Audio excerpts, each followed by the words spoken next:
From the CyberHub bunker and studio, you're tuning in to the CyberHub Podcast. And now for your host and CISO, James Azar. Well, good morning, Cyber Gang. Welcome to another exciting episode of the CyberHub Podcast. It's Monday, May 23rd, 2022. A lot going on in the world of cybersecurity. So we're going to get into all of that here in just a few moments. But before we do, I hope everyone's doing okay. I hope you had a very see a shift. That shift is getting ready for summer. It's kind of like right before Christmas. We see an increase in the type of security incidents because as people prepare to head out for holiday breaks, whatever, we're going just threat actors are going to be out there and they're going to be trying to take advantage of it. So with that being in mind, increase awareness training now. Tighten up your ship and the way things are running there, because that's going to be really critical from a human, addressing the human perspective of it all, folks. So thank you. Now, my beautiful, amazing double espresso, whatever you're drinking this morning, make it yours. Coffee cup cheers. Super hot, really hot morning. All right. CyberHubPodcast.com. Find all the latest and greatest going on there. And now let's get into Cisco warning of an exploitation attempt targeting the new iOS XR vulnerability. Cisco informed their customers on Friday that it's aware of an in-the-wild exploitation attempts targeting a new vulnerability affecting its iOS XR software.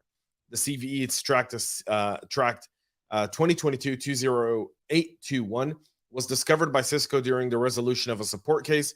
Exploitation attempts were identified sometime this month, but no additional information has been made available regarding these attacks. Now, it's really important to understand, in the wild exploitation attempts doesn't mean it's actually taking place. It means that they're seeing that the specific vulnerability within the CVE has active exploitation attempts going.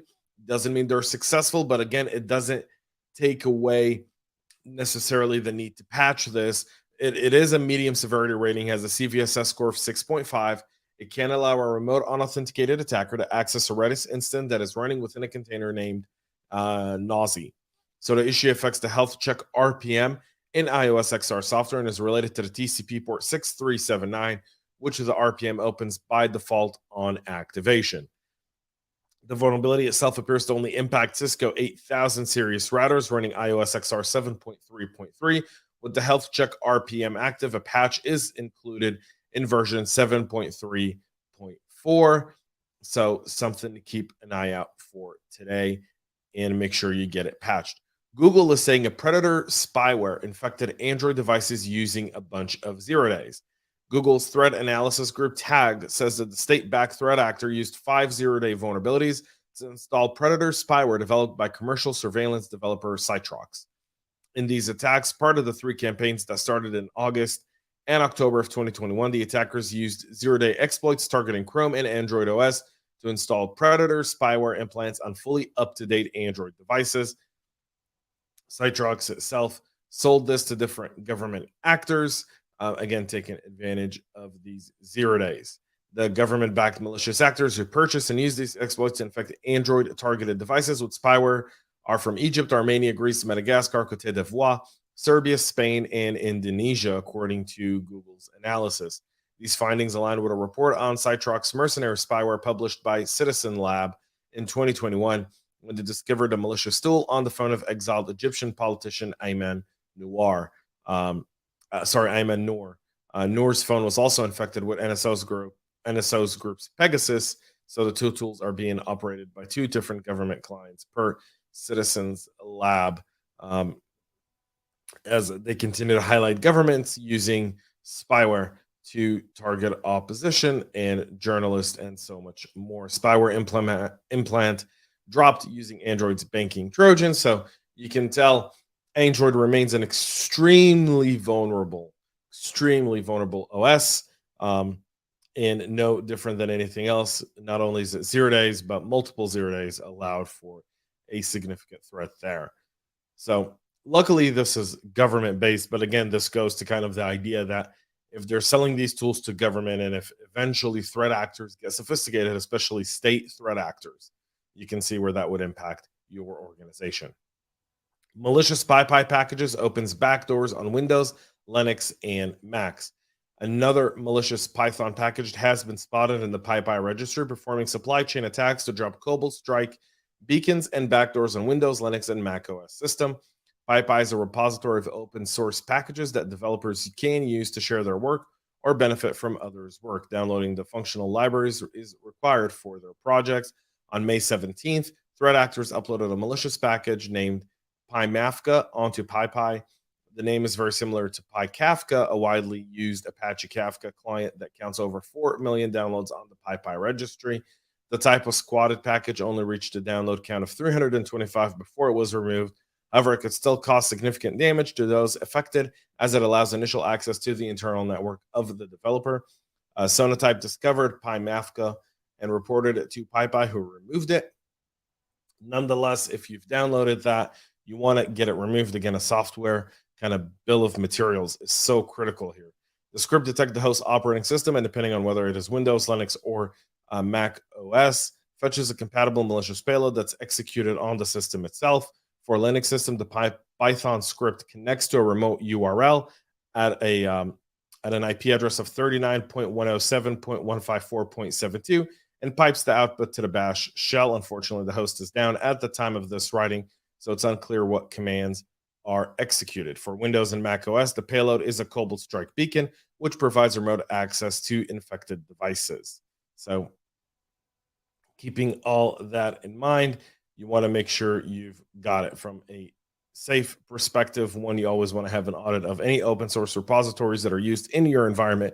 Make sure you've got them, make sure you're able to audit them, and make sure you can remove them when needed. A new brute force attacks against SQL servers uses PowerShell wrapper. Microsoft is warning organizations of a new wave of brute force cyber attacks that target SQL servers and use a rather uncommon living off the land library. Binary LOL bin. Specifically, the attackers rely on a legitimate utility called sqlps.exe to achieve fileless persistence on SQL servers that use weak or default passwords. According to Microsoft, sqlps.exe, a PowerShell wrapper that supports the execution of SQL-built commandlets, allows the attackers to run recon commands and to modify the start mode of the SQL service to local systems. The use of a legitimate tool enables the attackers to keep their malicious activity hidden from detection tools, and it also hinders forensic analysis. So this is, again, a very critical piece right here, using PowerShell on Microsoft to get through on an SQL call. Something really, really significant. And keeping in mind, updating your policies in Microsoft, updating your EDR, getting your tier 1 and tier 2 teams paying attention to it is really important right now. Canada bans Huawei and ZTE to secure telecom systems. So the Canadian government said it will no longer allow the use of products and services from China's Huawei Technologies and ZTE Corp in its telecommunication systems. The government says its decision is based on reviews by independent security agencies and was made in consultation with its closest allies. Telecom companies that operate in Canada would no longer be permitted to make use of designated equipment or services provided by Huawei and ZTE, according to Francois-Philippe Champagne, Minister of Innovation, Science and Industry. The movie says, as part of a broader agenda to promote the security of Canada's telecom networks, companies already using this equipment will be required to remove it from their networks. This is the 5G bid that started under President Trump's move to ban Huawei and ZTE at the time. And now the US, UK, and Canada all have banned this tech, and a good move. But China's not done. China's twisted Panda were caught spying on Russian defense institutes. At least 2 research institutes located in Russia and a third likely targeted in Belarus have been at the receiving end of espionage attacks by a Chinese nation state APT. The attacks, codenamed Twisted Panda, come in the backdrop of Russia's military invasion of the Ukraine, prompting a wide range of threat actors to swiftly adapt their campaigns on the ongoing conflict to distribute malware and stage opportunistic attacks. This is a continuous long-running espionage operation against Russian-related entities that's been in operation since at least June of 2021. Most recent traces to the activity can go back as far as April of this year. The targets included 2 defense research institutions belonging to the Russian state-owned defense conglomerate Rustic Corporation and an unknown entity situated in the Belarusian city of Minsk. The phishing attacks commenced with emails that contain a link masquerading as the Health Ministry of Russia, but in reality is an attacker-controlled domain, as well as a decoy Microsoft Word document designed to trigger an infection and drop a loader.